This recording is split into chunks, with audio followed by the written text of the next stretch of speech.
Olá, boa noite, meus irmãos. Que a paz do Mestre Jesus esteja nos nossos corações. Mais uma vez, desse trabalho de estudo e reflexão dos ensinamentos do Mestre Jesus. Hoje nós faremos a lição de número 14 do livro Vidas Vazias, que é o livro que nós estamos estudando, né? Se você está assistindo aqui hoje essa primeira palestra, essa é a lição 14 de um livro que tem 30 lições e a gente está fazendo ponto a ponto.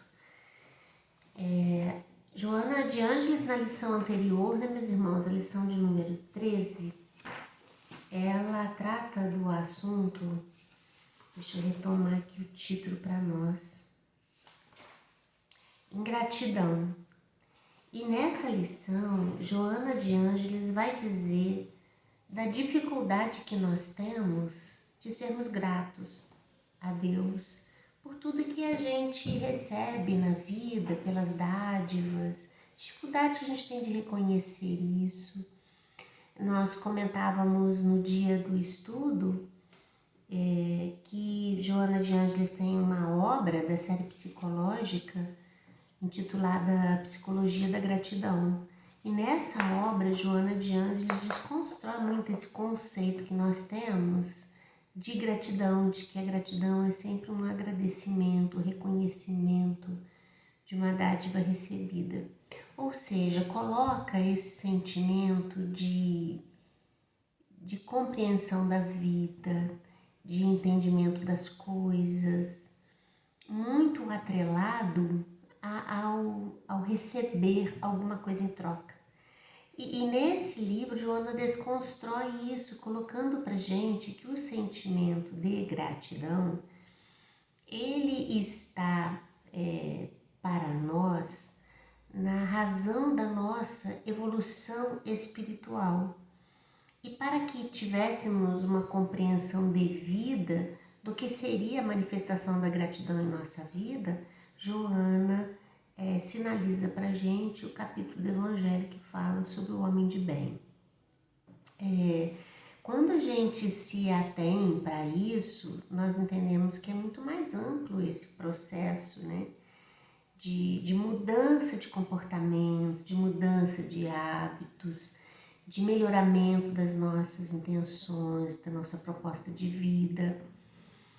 E nesse capítulo 13, Joana fala da necessidade que nós temos de evolução, entendendo que todo o processo reencarnatório, ele tem por objetivo nos colocar em experiências que são iluminativas, ou seja, são situações que nós iremos passar para a gente poder aprender a vivência do bem, meus irmãos, do verdadeiro bem, daquele que não tem mescla, que não tem os senões, que não tem o medo de fazer, de viver. É o bem preconizado, vivido e nos ensinado por Jesus Cristo. Então ela fecha o capítulo 13 com essa reflexão para nós, né? E aí no item 14, que é o que a gente vai estudar hoje, Joana de Ângeles vai falar para nós, meus irmãos, da construção dessa autoiluminação. Ou seja, se na lição 13 ela fala que a gente precisa tentar para isso e aproveitar das oportunidades que a vida nos dá para o nosso aprimoramento espiritual, nessa lição 14 ela vai dizer para a gente, assim, dessa construção, como que isso se dá para nós. O entendimento disso é para nós extremamente salutar, sabe, meus irmãos? Porque a gente entendendo os processos, a gente passa a identificar na gente essas mudanças, porque elas vão acontecer. Querendo ou não, né, no gosto ou no contragosto, as mudanças ocorrerão porque é nossa destinação, como espíritos imortais que somos, a nossa purificação espiritual, a nossa libertação espiritual. Então, a vida ela vai nos desenhar cenários propícios para esse aprendizado. Ela vai nos colocar em condições que a gente precisa vivenciar e em muitas situações vai nos colocar em xeque, né? Para que a gente possa, então, comparar, refletir, tomar decisões pautadas meio que na força, na rapidez das situações, tentando ali buscar o melhor. São as dores libertadoras que surgem, que vêm até nós para despontar no nosso coração o trabalho de mudança, de reforma íntima e da aquisição dos sentimentos virtuosos, né, que estão ali inerentes e latentes em todos nós. Então ela começa a lição do capítulo 14, construção autoiluminativa. Ela diz assim, ó, diante das tempestades, né, vigorosas da atualidade, algumas das belas construções da inteligência humana, por ausência de iluminação espiritual do amor, quase tombam no desânimo. Aí ela vai, gente, despertar o nosso coração nessa lição de hoje, que eu acho que ela vai falar pra gente assim, que apesar da vida nos parecer difícil, apesar das situações serem ao nosso olhar desastrosas, apesar do cenário social, político, econômico, humano, aos nossos olhos serem de equívocos, Joana vai dizer que a gente está num processo de transformação e que o amor, como fonte de autodescobrimento, nunca esteve tão presente na Terra como nos tempos atuais. Interessante a gente ouvir isso, porque isso traz uma certa calmaria ao nosso coração, porque o nosso olhar ainda muito acanhado, muito pequenino das realidades espirituais, faz nos ver e enxergar aquilo que a nossa pequenez consegue apreender. Então a gente acaba por entender nas diversas manifestações humanas o caos. Mas é preciso às vezes o caos para que o bem se propague, né? A gente precisa entender isso, a necessidade, né, dessas coisas que acontecem na nossa vida. Ela diz aqui, olha, que o esforço que a gente aplica em favor da divulgação do Evangelho, levando-te quase ao êxtase de comunhão com a erraticidade superior, aparentemente não consegue penetrar no coração dos amigos, de modo a alterarem o comportamento para uma vivência da doutrina de Jesus. Ela está relatando coisas que podem acontecer com a gente. Por exemplo, a gente fala assim, nossa, mas eu tenho me esforçado tanto, eu tenho feito tanto, eu estou me dedicando tanto, eu estou sendo cuidadosa com essa pessoa, comigo mesma, com a minha vida, mas parece que tudo que eu faço não dá conta, não melhora. Ela tá relatando isso pra gente. Ela diz assim, ó, alguns se deslumbram e tecem elogios verbais, sinceros, sem dúvida. No entanto, mantém as mesmas atitudes materialistas que caracterizam os dias atuais, nos quais estorcegam sob o domínio das paixões ruins, nefastas. Veja bem, né? Destruidoras, né? Veja bem essa colocação que a Joana coloca, que às vezes nasce no coração da gente o desejo de reconhecer, ou mesmo no coração do outro, um certo encantamento com a mensagem cristã. Mas daí essa mensagem se tornar vivência é um distanciamento muito grande. Então, ainda fica muito no campo da admiração, né? Da alegria, do êxtase, né? Do bem que tais comportamentos podem gerar, mas os comportamentos não acontecem. Ela coloca, outros nem sequer deixam transparecer as emoções, parecendo anestesiados, e nisso comprazendo-se porque ouvem a palavra terapêutica de libertação e permitem-se arrastar pelos automatismos do cotidiano. Aí, esse é um comportamento muito comum nosso, assim, porque nós, da grande maioria de nós, né, porque A gente se coloca muito de reconhecer que a mensagem cristã ela é libertadora, que ela nos alimenta a alma, mas a gente não consegue fazer dela prática. A superficialidade ainda muito grande, né, das nossas intenções. A gente pode até querer realizar, até empreender diversos esforços, mas a gente dificilmente as realiza. Ela diz aqui para nós sobre o automatismo, né? É importante a gente pensar sobre automatismo, porque quando a gente fala de automatismo, nós estamos remontando a nossa história de espíritos imortais, cujos comportamentos, meus irmãos, eles obedecem a um fazer repetitivo, oriundo de experiências que a gente viveu ao longo das nossas vidas passadas, e a gente vem repetindo comportamento, repetindo padrões de comportamento, repetindo padrões de pensamento, de vocabulário, ideias, né? Então, Joana coloca para nós que, por mais que a mensagem libertadora cristã nos encante o coração, quando a gente menos se dá conta, nós estamos de novo fazendo tudo aquilo como a gente pensou e já fazia anteriormente. Não é difícil da gente entender isso, né? Quantos de nós empreendem determinados projetos para a vida mesmo, de mudança, de transformação, mas a gente não consegue levar adiante. Emmanuel diz que nós somos, por conta disso, irmãos em perigo, porque a gente faz 1000 projetos e não consegue realizar um deles em 1000 anos.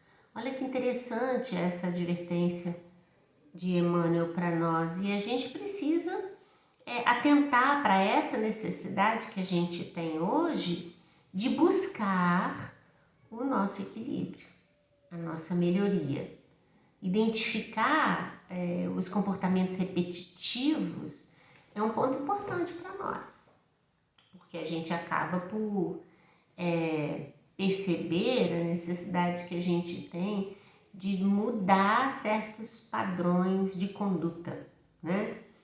Ela continua assim, ó, as pessoas falam-te sobre o reino de Deus como algo belo, fantástico, impossível de ser conquistado. Não obstante, aceitem a Jesus e repitam algumas das suas palavras de memória.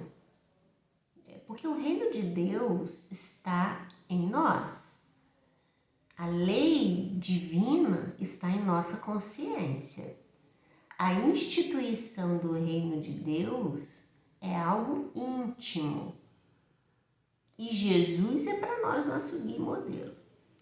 A verticalização do nosso sentimento para com Deus nasce da busca incessante da nossa transformação para o bem, não é? Então, ela até agora, ela está dando somente exemplos para nós da nossa superficialidade diante da vida. Ela continua, ante o insucesso aparente do bem e os naufrágios morais, sociais, econômicos e espirituais nos equívocos perturbadores, permites que um véu de tristeza desça na tua face e a melancolia sussurre aos ouvidos dos teus sentimentos palavras de desânimo, como se a luz estivesse sob densa treva que não consegue diluir, pois não é isso que a gente está sentindo? Olha se ela não está falando isso tudo para nós, se a gente não está assim. Quem de nós, diante da vida como está, não tem se sentido assim, desanimado, sem vontade de fazer as coisas, fazendo estritamente o necessário e às vezes até faltando como necessário, um desejo de nos distanciar de tudo, um desejo de ficarmos a sós, né? Fugir do convívio. Isso tudo são doenças morais, né? Doenças da alma que denotam a dificuldade que nós temos na conquista da autoiluminação, porque enquanto permanecermos assim, mais distantes estaremos, né, das necessidades as necessidades atendidas do equilíbrio que a gente precisa.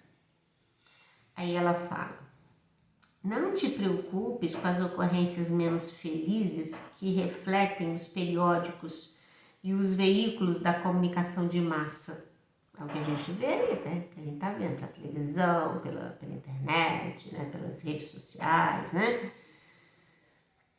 Assim como as virtuais, quase sempre fúteis e tóxicas, que são transitórias e logo serão substituídas pelas abençoadas conquistas da verdade e do amor.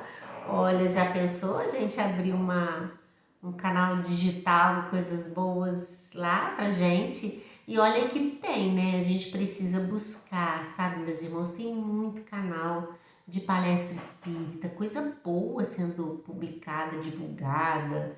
A gente tem muitos cursos de línguas, de artesanato, de filosofia, cursos que falam sobre as doenças emocionais. Tem gente muito boa botando material muito bom na internet. A gente às vezes se perde muito tempo vendo bobices, né? Então a gente pode ocupar o tempo com coisas melhores, não é verdade? Ela continua assim, ó: desse modo, mantenha o bom ânimo, nunca desanimando. Considera que os habitantes do planeta querido encontram-se em diferentes níveis de consciência. Alguns ainda adormecidos no primitivismo, na expectativa de ajuda para crescer espiritualmente. Ou seja, está dizendo que ainda tem, enquanto já tem muitos espíritos aí que já estão mais motivados, que entendem que a sociedade necessita do seu contributo e se colocam nesse processo, existem outros ainda muito carentes que terão que ser carregados, tratados, cuidados. Estão sempre achando que estão preteridos do amor de quem está à sua volta, de que Deus os esqueceu, né? São almas ainda adormecidas, né? No processo primitivo de vida, e por isso acabam sendo muito egocêntricos, olhando só para si, não percebendo o outro, a dor do outro, né? Ela continua: os teus irmãos mais difíceis de conviver são o laboratório para a experiência de amor e de caridade. Não fujas deles, nem os antipatizes, porque geram dificuldades e criam problemas à tua volta. Felizmente, você já pode discernir entre os valores éticos e optastes por aqueles que dignificam e promovem o ser. Indubitavelmente, ela diz, a humanidade em conjunto tem crescido, e embora os dias tormentosos que se enfrentam, nunca houve tanto amor na Terra como hoje. Olha isso! Olha isso! Porque, meus irmãos, vocês vejam bem, né? Há muita divergência de ideias e de comportamento, né? E tudo mais, sem dúvida. Mas sejam lá os caminhos que cada um busque, a busca desses caminhos ainda é pela solução dos males que acontecem. Então a gente vê uma sociedade, por exemplo, né? Antigamente, por exemplo, quando a gente via o vizinho do lado, por exemplo, espancando o filho ou a esposa, a cultura que se tinha décadas atrás era assim: briga de marido e mulher, ninguém mete a colher. E deixava aquilo para lá. Hoje não. Hoje já existe uma preocupação, um dever social de proteger, né? Quem quer que seja. Olha o cuidado com os animais, né? Que também não se tinha. A gente não tinha isso, né? Esse zelo todo. Olha o cuidado com o meio ambiente, a preocupação com o consumo responsável para que as futuras gerações tenham um legado divino, né, das coisas que envolvem a vida, da natureza para todos. Olha, a gente tem que entender isso, né? Quando, por exemplo, acontece uma catástrofe, todo mundo se movimenta para ajudar, né? Para servir de uma forma ou de outra. É disso que ela fala. É disso que ela fala. Aí ela continua assim, então ela continuando aqui, né? Nunca houve tanto amor na Terra como hoje, que se expressa por intermédio do respeito à natureza e às suas criaturas. Solidariedade nos momentos difíceis e lutas culturais em favor de leis mais justas e governos menos arbitrários. Em muitos lugares já se aspira a um clima de esperança e bondade. Ai, que lindo isso, né? E ela continua pra gente então. No teu esforço de autoiluminação, porque até então ela veio colocando um cenário aqui para nós, e ela finaliza essa primeira parte da lição, falando pra gente, ó, essa coisa não tá muito ruim como vocês acham, não. O amor tá em voga, meio confuso, porque a gente ainda não sabe perceber, sentir esse amor, dar esse amor, mas ele está em pauta. Aí ela coloca, no teu esforço de autoiluminação, tenha em vista que a paciência é um fator primordial para o êxito de qualquer coisa.